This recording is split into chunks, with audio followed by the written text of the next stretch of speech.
What is going on, guys? Thank you so very much for stopping by the channel once again today. I got a little bit of extra for you. It is June 8th, 2022. I am JD from New York, coming to you from the OTS venue. Thank you guys so very much for joining me on your Wednesday afternoons, wherever you may be. Now, a lot of you are probably wondering why Judgment Day, who seemingly feels like they just got together yesterday, broke up on Monday, and Edge was kicked out of the group and is now no longer the leader of Judgment Day, replaced by Finn Balor. Many of you are wondering why. Why did this happen?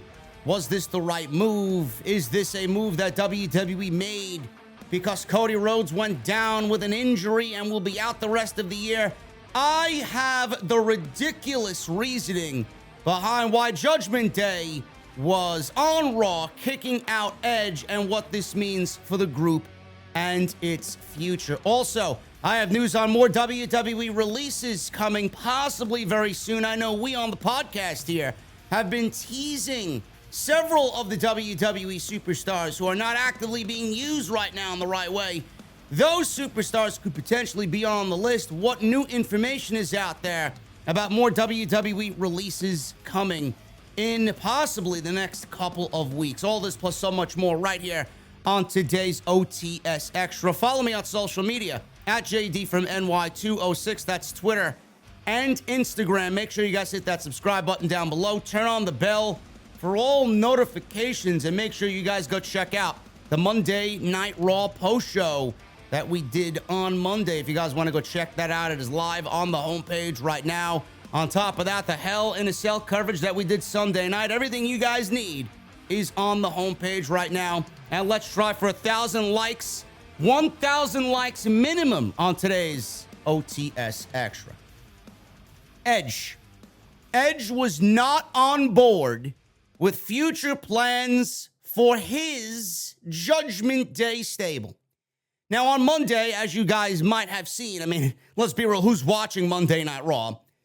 On Raw, when Edge was kicked out of Judgment Day, many assumed that it was a cover for WWE because of the injury of Cody Rhodes. And it seemed to happen so suddenly when the group had just formed only a few weeks ago.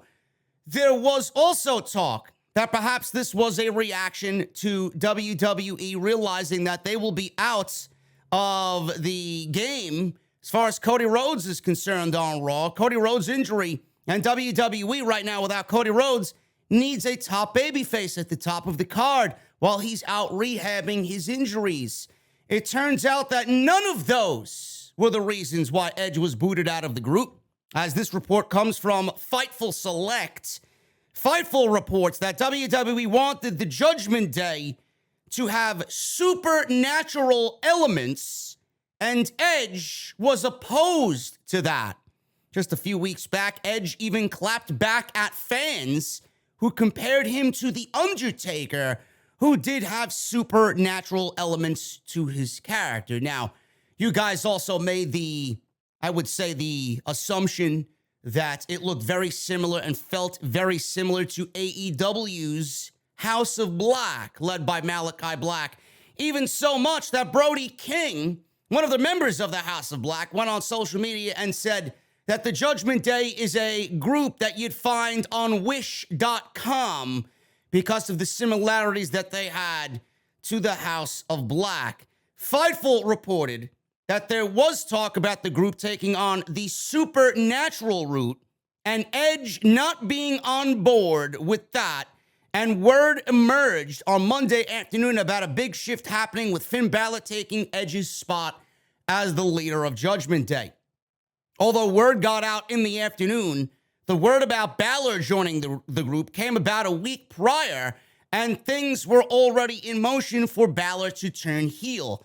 However, at that point, there was no talk about Edge being removed from the group. Many of you might recall that Edge had teased Balor, amongst many other names, as possible additions to the group. Now, an additional report came out after Fightful's original report, saying that the original story and the speculation about Edge and everything that went on with him being kicked out of the group and everyone guessing why and why did this happen and if they're going to add any more people to the group, what's happening with Edge? Is he going to turn babyface again? Apparently, this other source, this other report claims that this is exactly what Vince McMahon, Bruce Pritchard, Ed Koskey, and everybody on Vince McMahon's management team wants. This is exactly what they want. So the report goes on to say that they like this chatter. So they will leak out these rumors to anyone who will take the rumors and post them to increase speculation. The company is trying to get as much attention on the Judgment Day as possible. Therefore, they think that chatter is good for that group and that storyline. Now, it's unclear what is next for Edge, but the attack on Raw Monday seems to be in the direction that WWE has written him off TV for a while, only to come back as a babyface once again. PW Insider also reported on Tuesday that WWE has internally moved Edge to the babyface side of things on the roster following the attack on Monday. You know, before I even get into my thoughts on this, number one, a lot of people shit on SRS and Fightful, but I don't think that Sean Ross Sapp is going to put something behind a paywall and then have it be a bullshit source or a bullshit article. So for everybody claiming, oh, we don't know if this is true, we don't know if this is legit, the dirt sheets are all one and the same, blah, blah, blah, blah, blah. I'm not saying that they're perfect, but the majority of their stories that they break, they're not going to put something behind a fucking paywall and then have it not be legit. Second of all, I don't know why anybody would be out there claiming that this is a bullshit article when this is Bruce Pritchard and WWE Creative at the end of the day. I don't really understand why you don't believe that this could be the reason why Edge is no longer the leader of Judgment Day. Have you guys forgotten what they did with Alexa Bliss and Bray Wyatt? I mean, I don't understand you people. All you need to do is go back less than a year and we were seeing fucking shit fall from the ceiling. All you saw was fireballs being thrown by Randy Orton and Alexa Bliss. Jesus fucking Christ. This is not what anybody wants on pro wrestling television in the year 2022. We don't want to see magic. We don't want to see people disappearing. We don't want to see fire. We don't want to see any of this shit. So I don't understand why people are out there actively claiming that this is not a legit story and the supernatural route is all hearsay until something major breaks as far as the story is concerned. This is Bruce Pritchard and WWE Creative at the end of the day. Do you believe that they didn't do this? Oh my God, man. You guys are some fucking comedians, man, really. The story about all of this, man, this, and I don't have sources, but I would be a very, very, very confident betting man that this entire concept, the entire Judgment Day concept, the entire concept of Edge going heel, the entire concept of Edge wanting to build up people that he truly believes in that really haven't gotten to where they need to be because of WWE Creative. This is all the brainchild. 100% the creative brainchild of Edge, Adam Copeland. If you don't believe that, I'm sorry, man. I don't know what show you're watching, and I don't really know you are as intelligent as you think you are. This entire thing was a creative idea born from that man's mind. That's all that it was. So we have this thing on TV for a few weeks. It's not really getting over. It's not really where it needs to be. It's received a lot of lukewarm reaction. The only thing really helping the group stay afloat was the fact of Edge teasing, oh, I'm going to add this person, and I'm going to add her, and I'm going to add him to the group. Fine.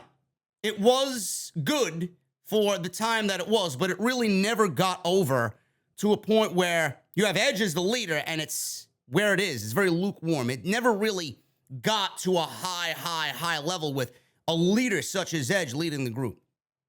So what had happened here, this is just my interpretation of it, and I believe that this is really the case. This all started from Edge and the creative mind of Edge.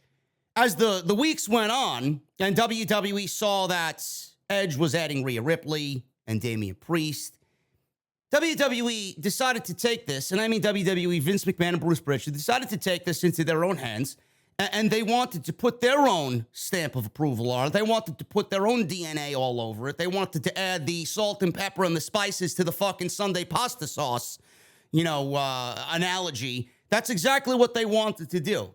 So they realized that, yes, this is the creative brainchild for Edge, and we're not going to let him have full creative control. I think we should go in this direction because it's what's best. We know what's best for the entire group now that you got Rhea Ripley and Damian Priest there, and now we're going to add Balor, or they had plans to add Balor. That's 4 people right now that would be under the creative influence more so of Edge instead of Vince and Bruce and John Laurinaitis, people power, and everybody else on that writing team. That's not something that WWE actively wants to have happen. Because at the end of the day, if Edge has any sort of creative freedom for all of these superstars that he continues to add to the group, and they look better because of it, don't you think that that would sit pretty fucking shitty with WWE? You think WWE would be on board with that? No, it would make them look stupid. Because why would you need creative writers such as the great minds of Bruce Prichard and Vince McMahon? They don't want their creative ideas to be one-upped.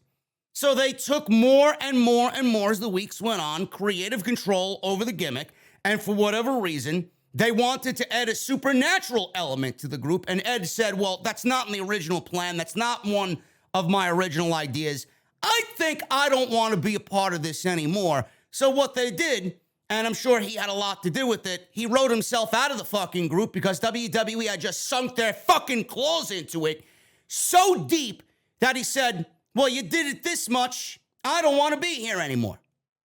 That's exactly what had happened. So Edge, and this is the last point I want to make on this because it really isn't that big of a deal at the end of the day. This is the last point I want to add to this. If Edge is backing himself out of the fucking terrible creative of the supernatural elements that apparently Bruce Prichard and Vince McMahon and WWE Creative wanted to add to it, if Edge was backing himself out of the fucking group, what do you think that tells you? Is Edge upset because he didn't have creative control over what he was doing? Or did Edge say, well, this shit sucks. I don't want my name to be a part of it. He left a sinking ship for Rhea and Finn and Damian Priest, who were in good hands under Edge, much better hands in Edge than Vince McMahon's fucking hands. He's leaving them ultimately on this ship to fucking sink to the bottom of the ocean. If Edge thought it was a good idea, I don't think Edge would have any fucking problem going along with what Vince McMahon and Bruce Prichard wanted to do. But here he is abandoning the sinking ship, leaving all of the casualties to fucking perish in the fucking flames. And he said, you know what? I'm done. If it was good enough, I think he'd stay. It's so fucking bad that he's actively now removed himself from the group, and now he's going to be placed in a babyface role on Monday Night Raw. And here we are as a community on Monday night watching this all unfold, and we're all collectively saying, whoa, wow, this is fresh. This is unexpected. WWE did something in a long time that nobody expected to have happen. I'm pretty sure this is a good decision, just looking at it on a surface level. WWE has Cody Rhodes going to be out for the rest of the year. This is why they did it. They moved Edge away from the group because he's going to be the new babyface, the number one babyface in Cody Rhodes' absence. Here we are as a community giving WWE the benefit of the fucking doubt. And it wasn't the case whatsoever. It's all because Vince McMahon and Bruce Prichard, they can't let anybody else have creative reins, and they think they know best. WWE Creative fucking sucks. It will never be where it needs to be until Bruce Prichard and Vince McMahon are gone. That's all I have to say about that. Finn Balor leading the group, I mean, it's going to end up being a joke, so they rather Edge. He removed himself from the group. He obviously didn't want to go along with it. Now Balor's going to be a part of this supernatural fucking route. And you want him to go down with the sinking ship. So when Balor can't get the shit over, along with Rhea Ripley and Damian Priest, it's just not going to be Finn Balor. It's going to be blamed on Finn Balor. It's going to be blamed on Rhea Ripley. And it's going to be blamed on Damian Priest. So I don't know what you guys think Balor's going to do with the group that Edge couldn't do. But I feel like they are already half of their former selves just with Balor leading the group. And he has absolutely no say in WWE Creative whatsoever. And everybody's claiming, oh, the demon Finn Balor, he would look good in the supernatural route.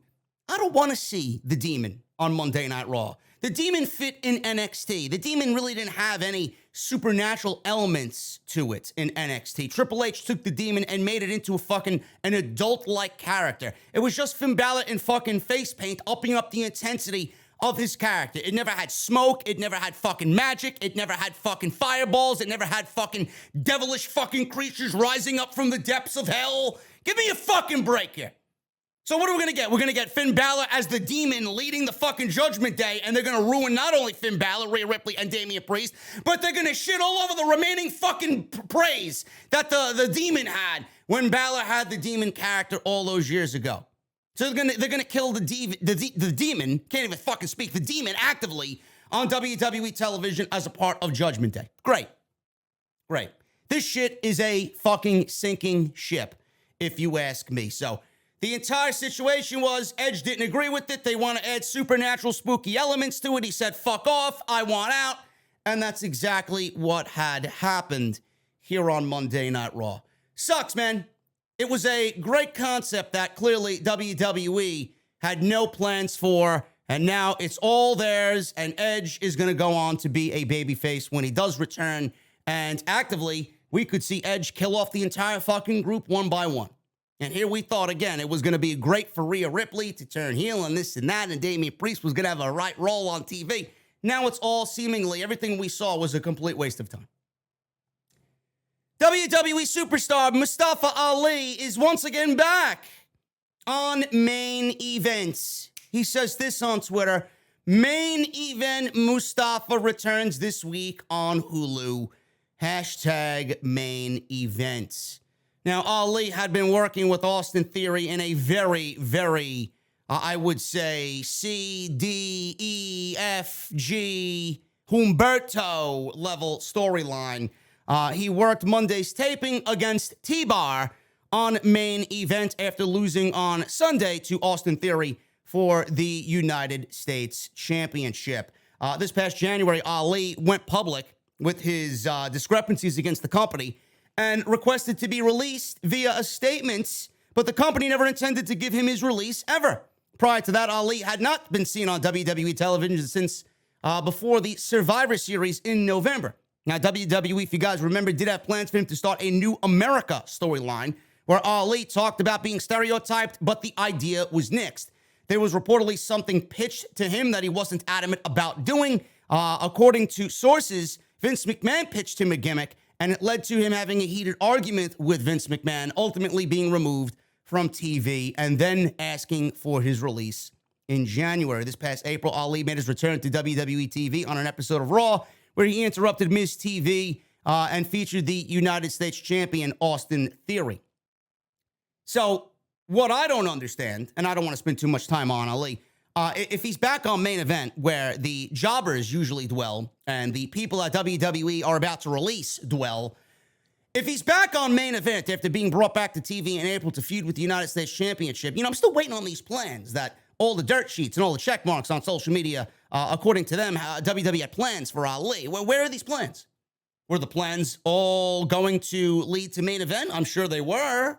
There were no fucking plans. The plan was, and nobody wants to listen to me anyway, meanwhile, I'm fucking right 9 times out of 10. The plan was to bring Ali back to television because they needed another warm body. The plan was to embarrass him. The plan was to bury him. And the plan was to use him to get Austin Theory over. But I don't know why you would use somebody like Ali, who was fucking ice cold to begin with when he came back and never really got the ovation and the reception that we all thought he should be getting. And that goes because he was off TV for so long. Nobody fucking remembered who he was, and they came out with this new theme music, and nobody knew who the fucking theme music was for. All of these things wrapped up into one big present Didn't really bode well for Mustafa Ali. The one question I have is, if you are now using him on main event and you're not using him on TV, a man as talented as Ali on television in a mid-card secondary storyline to really go out there and give your show what is desperately needed, and that is some top-tier professional wrestling. If he's on main event and you have no plans to use him or any desire to use him but this, why didn't you grant him his release? When all I see is someone that's going to end up being released anyway, but you wanted to fucking shit on him before you actually went out and released him. I don't get it. If this was the plan all along, I don't know why you just didn't grant him his release in January. What WWE is waiting for is they want him to fucking suffer. They want him to pay. They want him to fucking be as unhappy as possible. And then when they unleash the fucking dogs on Ali and let him go, goodbye. Then he's got to sit out 90 days and he's got to wait all summer to go and wrestle wherever he wants to go and wrestle. I don't get it. I don't really get it. You should have granted him his release when he asked for it, because you never had any desire to fucking use him. You do not want him on your roster, even though he is as talented as anybody thinks he is, and he thinks he is. It's a crime that he's not being used. If WWE had never had any plans to use him, I don't know why you're paying him to sit on main event, a show that nobody really even knows exists. It's a waste of fucking time. You're wasting our time, and you're wasting Ali's time, and you're wasting payroll that could be used to bring in somebody else or pay somebody else from NXT, bring them up to the main roster and get them on Raw or on SmackDown. WWE, man, only using Ali to punish him. Keith Lee, speaking of being punished and people probably ending up on the release fucking list when Nick Khan releases that in the next couple of weeks, Keith Lee responded to TBar on social media because TBar said all he wants is an opportunity. He said, all I need is an opportunity. I just need an opportunity, says TBar after Monday's main event taping. I'm assuming the match with Ali was great. So Keith Lee, who is very good friends with Dominic Dijakovic, TBar, he replied with a gift from The Office, the show The Office, which noted and said, indubitably. Now, that's something that I could easily hear Keith Lee saying in a promo on Wednesday Night Dynamite. Keith Lee and TBar have been friends for a very long time, as they've had memorable bouts up and down on the independent scene, including a match at the PWG Battle of Los Angeles in 2017. They then both later signed with NXT, where they feuded and had some great matches, including the unbelievable North American Championship match that they had in 2020 at NXT TakeOver Portland, which was great. It opened the show, and everybody was wow after that match. Don't know how WWE had two of these guys on their roster, and now one is about to be released, and the other was released, and now is on Wednesday Night Dynamite. Their last match against each other came in November of 2020. After multiple changes in his booking on the main roster, Lee was let go by WWE in November 2021 before signing with AEW that February. And TBar, I mean, he got called up from NXT and was placed in Retribution, which was ultimately killed off quicker than you can blink and went absolutely nowhere on the main roster, where most of the group is now disbanded. Ali is back on main events. TBar is on main event with no real opportunity on the main roster. Shane Thorne, Slapjack was released. Mia Yim was released. Mace, Dio Madden. Apparently, he's now doing his thing with LA Knight or Max Dupree on Friday Night SmackDown, but we're not really sure about that. He may end up getting released as well. Don't know why they're paying him to do nothing and sit around and catering. Mia Yim, is another one. She said that she fell out of love with pro wrestling while being in WWE, but that's the norm with everybody that is there and then ultimately gets released, because it is a fucking hellhole from all the stories that you read. And Mercedes Martinez, who is a part of Retribution as well, said she never wanted to be a part of Retribution. You're not putting me behind the mask. Send me back down to NXT. So they sent her back down to NXT when Triple H was there. Triple H was removed from power. She was still there and ultimately got fired anyway because she's over the age of 40. Retribution, folks. Dead, dead, dead before you could even blink. TBar is the last remaining member of anything Retribution who is still operating under the name TBar, but should be really operating under Dominic Dijakovic and really should be getting an opportunity because the guy is fucking very good at what he does. I don't know. I don't really get it. WWE is absolutely shameful when it comes to their creative on Monday and Friday. And more WWE releases are expected very, very soon. This latest news is coming from the Brian and Vinny show. Brian Alvarez noted that WWE's edict is, and this is nothing new, if you guys have been watching me, their edict is if they don't see improvement in NXT wrestlers every 6 months, then they will release them. Brian Alvarez says this, and I quote, "You know what I heard today? I don't have all the details, but with NXT 2.0, they got a new deal where you got 6 months to get better in this shitty program here. Who in the world could possibly get better in 6 months working no shows, no live shows, and just doing horrible shit on television? But every 6 months, they evaluate you, and if you aren't getting better, then you're like done for. And apparently, they've made some evaluations, including some names you would know. So we might get some changes coming to NXT 2.0. Not a cancellation. Some people might be canceled individually." End quote. Now, last month, Meltzer reported that WWE plans to let people go if they don't see improvement within 90 days and expect to see more mass releases this year in WWE. The last round of NXT cuts included, back in April, Dakota Kai, Harland, Dexter Lumis, and Malcolm Bivens as the big names in that current release cut, the last release cut in April. Prior to that, there were several NXT personnel that were cut. Samoa Joe, William Regal, and Road Dogg were cut back in January. Nothing about main roster releases, though I do expect them as well when we get more releases from NXT. You just see the writing on the wall for a couple of people, even though WWE, they should really be using those that you think are on the cut list, the chopping block. They should really be using those people that you think are getting cut because they have a real big roster problem right now. NXT is a little bit more understandable. If you're not making the cut, if you're not getting better, I don't blame them for letting people go. Because apparently they got a lot of people cycling in and out of the Performance Center. But I'm not letting fucking somebody like Dakota Kai go. I'm not letting somebody like Dexter Lumis go. I'm not letting somebody like Parker Boudreaux go, Harland go. I mean, that's just ridiculous.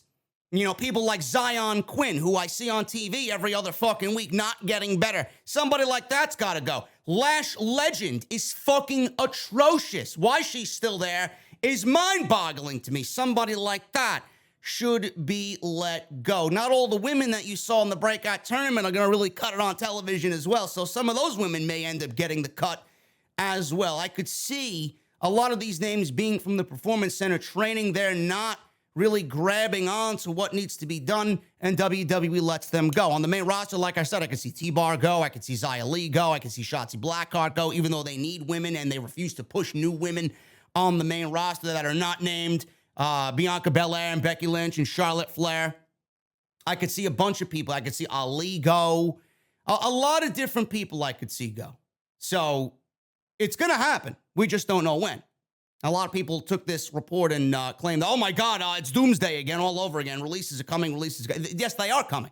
This is not new information. What they said, what Brian Alvarez said, and what Dave Meltzer said is not new information. We are getting releases, and it's about that time. So it's something that really needs to start being discussed. And as far as we as fans looking out for the news, don't be surprised when you hear about releases coming, because they are coming. Guys, I'm getting out of here. Thank you so very much for all your support here on OTS Extra. Again, 1,000 likes on today's video. I will be live with Jesse tonight for what is going to be a huge AEW Dynamite.